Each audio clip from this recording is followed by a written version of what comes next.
Welcome to the Deep Dive. Today, we're cracking open some technical specs on something pretty vital but often unseen. We're looking at a technology that helps keep heavy industry ticking over safely. That's right. We're going deep into the guide for the Val-Tex 80+FTFE Valve Lube Sealant. And this isn't just, reading a product sheet. It's about understanding the serious engineering needed for equipment surviving in really harsh conditions. Conditions designed to break things, basically. Pretty much. Our mission today is to pull out the core intelligence on this high-performance emergency sealant. Okay, so fundamentally, its job seems simple. Stop leaks in big industrial valves. But we're zeroing in on valves in dry gas services. That sounds specific. It is. Because failure there isn't just messy, it can be dangerous. Think oil and gas, chemical plants, utilities, places where you absolutely need things to work. High stakes, definitely. Exactly. The information in these guides, it's really about operational certainty. Okay, let's unpack that a bit. These environments, what makes them so tough on seals? Especially with dry gas or something volatile like LPG? Well, it's a mix of things. Physical stress, chemical attack. With dry gas, unlike liquids, the flow itself can actually strip away normal lubricants. There's no moisture helping the seal. Ah, so the seal dries out faster. Cracks. Precisely. It degrades much quicker. And then you pile on the performance needs detailed in the source material. First, it has to handle extreme temperatures. These systems can swing wildly hot and cold. Not just room temperature, then. Not even close. Then, obviously, high pressure. We're talking forces that could literally just push a weak sealant right out of the way. And temperature and pressure probably interact, making it worse. They definitely do.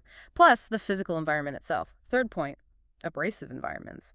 Gas isn't always perfectly clean. Little particles can act like sandpaper inside the valve. Ouch. So the sealant needs to be tough against that too. Absolutely. If it wears away, the seal fails. And fourth, crucial for chemical plants is resistance to chemical exposure. It has to stay intact when faced with all sorts of aggressive stuff. That says a lot about the base formula. And the source material stresses its versatility, right? Yeah. It's not just for one specific valve type. Correct. It's designed to work with most industrial valve types. It's meant to be a go-to tool, even for preventing leaks on brand new valves sometimes. Interesting. Proactive use, not just reactive. And it's built for the real world, including LPG, light petroleum gases. Those are tricky, very volatile, so compatibility there is key for pipeline or storage operators. And it can handle being outdoors. Sun, rain, temperature swings. Yep. Built for outdoor conditions, it's exposed to everything and still expected to perform for years. Properly applied, it's quite reliable. Okay, this is where I think it gets really clever. The FTFE part. Yeah. That's Teflon, right? Fluorinated something. Fluorinated tetrafluoroethylene. Yeah, PTFE, most people know it as Teflon. Yeah. And putting those particles in is the key difference maker here. Why? What do the Teflon particles actually do differently than just, say, a thicker grease? Well, standard fillers might break down or get squeezed out under pressure or with temperature changes. PTFE is different. Think of it as micro-reinforcement. So it's not just filler, it's structural. In a way, yes. PTFE particles are super durable, chemically inert, and very slippery. When the pressure hits, they don't just block the leak path, they actually orient themselves and lock together. Locked together like a tiny mesh. Exactly, a dynamic, pressure-resistant mesh. It physically bridges the tiny gaps or scratches on the metal valve seats. Ah, so that's the extra sealing power. It deals with worn surfaces or damaged soft seals by creating a new, flexible seal right there. You got it. It significantly boosts the sealant's ability to cover and fill imperfections, those microscopic wear and tear marks.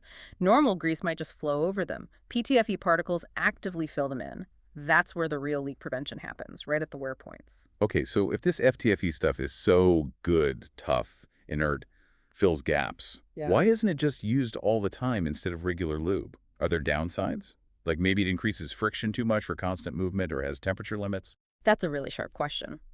While PTFE is low friction, remember this 80+ formula is engineered primarily as a sealant that also lubricates, not the other way around. Its density and viscosity needed to hold those particles under pressure mean it's best used for sealing. Ah, okay, so it's not optimized for just lubrication alone. Right. You use it when standard lube isn't cutting it, or you put it in high-risk valves from the start because you need that immediate tough seal. Which brings us back to its role as a quick sealing formula. Designed for rapid leak control. Precisely. It stabilizes things fast in an emergency. So that different sealant first, lubricant second is crucial. It buys time, maybe hours or days, for a proper fix without a full shutdown. Exactly. And the formulation ensures adaptability and performance consistency. It doesn't just, solidify or break down and the temperature or pressure goes crazy. It stays workable, holds that seal. Okay, let's pivot from the mechanics to the money. What does this actually mean for the guys running the plant? Stopping a leak is good, obviously, but what are the tangible benefits on the ground? This is the crucial so what for any facility manager. The biggest one. Cost savings and efficiency. Massive savings. Unplanned downtime in a refinery, that's not just inconvenient, it's hemorrhaging money. Sources mention costs potentially hitting $200,000 an hour or more for a shutdown. $200,000 an hour? Wow. Okay, so the cost of a few tubes of this sealant and someone applying it seems tiny in comparison. Orders of magnitude less, yeah. Sealing leaks effectively means less downtime, fewer major disruptive repairs. Over time, that's huge savings and better, more predictable operations. And presumably it helps the valves themselves last longer. Definitely. That's the valve longevity point.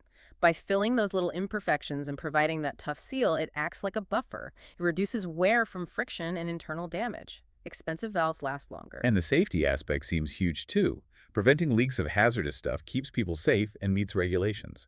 Absolutely. Safety and compliance, that's often priority number one. When this sealant stops a leak in a line carrying something nasty, it's not just saving money, it's protecting workers and potentially the nearby community. It's a critical safety win. Let's talk practicalities. If this is an emergency fix sometimes, can crews actually use it quickly under pressure? Does it need special gear or complicated training? No, and that's key. The source material highlights that application is straightforward. You use standard industrial tools, like a regular grease gun, no special equipment needed, which is vital when time is critical. Good. And I saw something about it being color-coded. That seems like a smart, simple idea for avoiding mistakes in a rush. It really is. Grabbing the right product quickly matters. They also designed it for easy cleanup, minimizing residue, which helps when you come back for the proper maintenance later. Makes sense. What about stocking it? If a plant needs a lot on hand, how does it store? Storage is simple but important. Keep it in a cool, dry place away from direct sunlight. Do that, and it maintains effectiveness for several years, which is pretty good longevity. You need it to work when you grab it off the shelf. And it sounds like the support goes beyond just selling the tubes. For these kinds of industrial clients, it has to. They offer technical help, training for maintenance teams, even demos to show how it performs, and naturally, bulk purchasing options for large operations needing reliable inventory. This has been really insightful, digging into something so fundamental yet complex. So, to recap, Val-Tex 80+FTFE is basically a high-pressure, tough environment sealant using Teflon particles for extra resilience. Crucial for cutting downtime and boosting safety in heavy industries. Yeah, and if you pull back to the bigger picture, beyond the plant's fence line, it raises an interesting point often missed. What's the environmental impact, or rather contribution, of a sealant like this? We tend to think green means solar panels or EVs, not grease. But the source material actually touches on that, doesn't it? You mentioned supporting sustainability. By reducing fugitive emissions through effective leak prevention. Think about it. Every valve handling gas or volatile liquids is a potential leak point. Right. Tiny leaks, maybe, but across thousands of valves. Exactly. So keeping just one industrial valve properly sealed isn't only about efficiency or safety. It's a direct physical block against releasing potentially harmful emissions into the atmosphere. It's a small piece, maybe, but a real contribution to environmental goals, one valve at a time. Makes you think, doesn't it?